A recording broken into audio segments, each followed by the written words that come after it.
How's it going, the Hybrid Engine athletes? We're getting started on our next cycle, which is the Harry Potter cycle. We'll get to that in just a minute. Coming up in a couple weeks, we got Hyrox Vienna, which is going to be the third major of the year, but really it's the first start of our competition season. It's the first race, culminating towards June, where we're really headed. We got DecaFit South Florida. Anybody gonna go to Alula and do the Tough Mudder Infinity in Saudi Arabia, followed by Hyrox DC and Deca Knoxville. So coming up, there's a lot more spring races in here that we'll add as well. I know somewhere down here is like Deca Houston as well, and more, or sorry, there's Hyrox Houston and more Deca Fits that will get added to that. If you guys are going to be in any competitions, just send them our way and we'll make sure to add them to the event schedule so we can keep a lookout for anybody competing. But after this winter break, it's been an aerobic building time. We built up the volume, kept you healthy through the holidays. Now we're going to put it to use. Putting it to use is going to be getting ready for the competition, getting ready for season. And even if you're not running in any events or competitions or waiting till later on, this is really how you want to prepare and cycle. So you built up your base, you build from the bottom and you work your way to the top. And once you've created that pyramid the first time, really we're stacking around it to get a bigger and better base and a bigger and better pyramid. It's not just a little triangle. Think of it as in 3 dimensions. There's a lot that goes into it.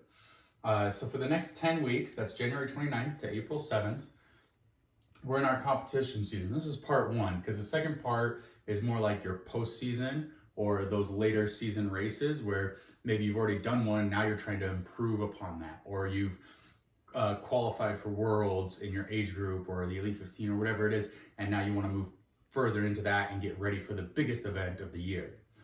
And so this is part one. Part two will come after this.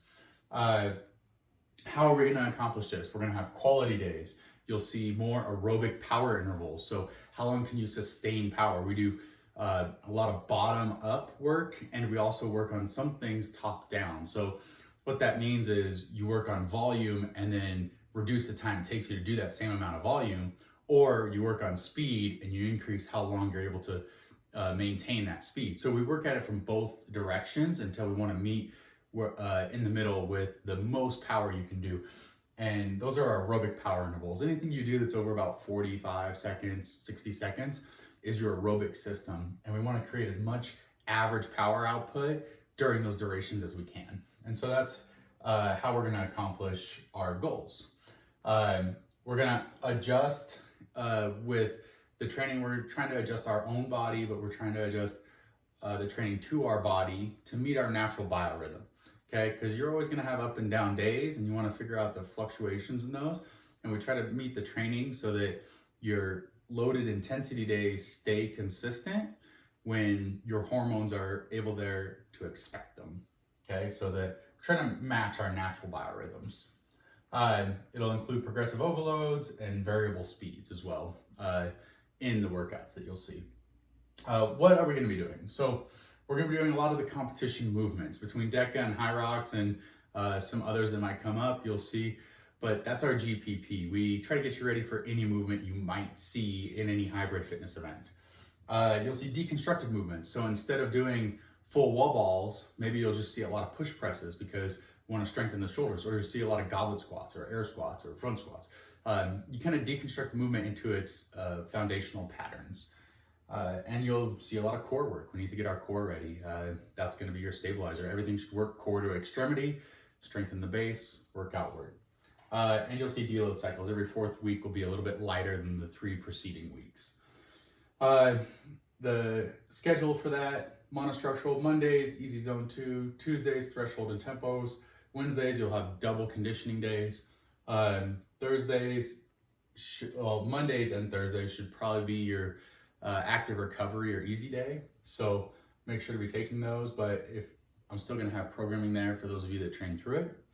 And then Fridays is a threshold and tempo, Saturdays is an easier long day, and Sundays is your speed day.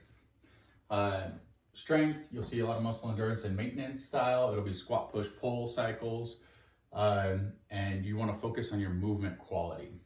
The applied strength, you'll see lots of power. We're trying to build power through this, so explosiveness. And our RFD is our rate of force development. So how fast we're moving certain weights. So you want to have the application of your 1 rep max speed and power into a lighter weight. So that means like if I'm doing power clean, and me personally, I've power clean 300 pounds, can I put that same effort into a 185 pound clean? It'll move the bar much faster. And you'll see things like that encourage that kind of stuff, and a lot of EMOMs. Gross conditioning, there's your aerobic endurance, your peak power intervals, and your machine race pace. So knowing what pace you're going to go on the machine in your race and getting comfortable at that pace. And then your GPP and your extra credit is machine endurance, competition moves, and anaerobic. So you'll see some like, hey, you're going to do under 60 seconds as hard as you can. That's our anaerobic one. And sometimes it'll just be one thing, like go out for a 200-meter run as fast as you can. That's it. Or it could be intervals of it, 45 seconds on, 3.5 minutes off.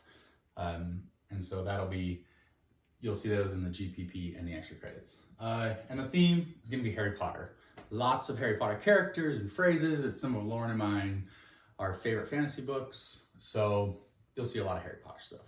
All right, good luck, guys.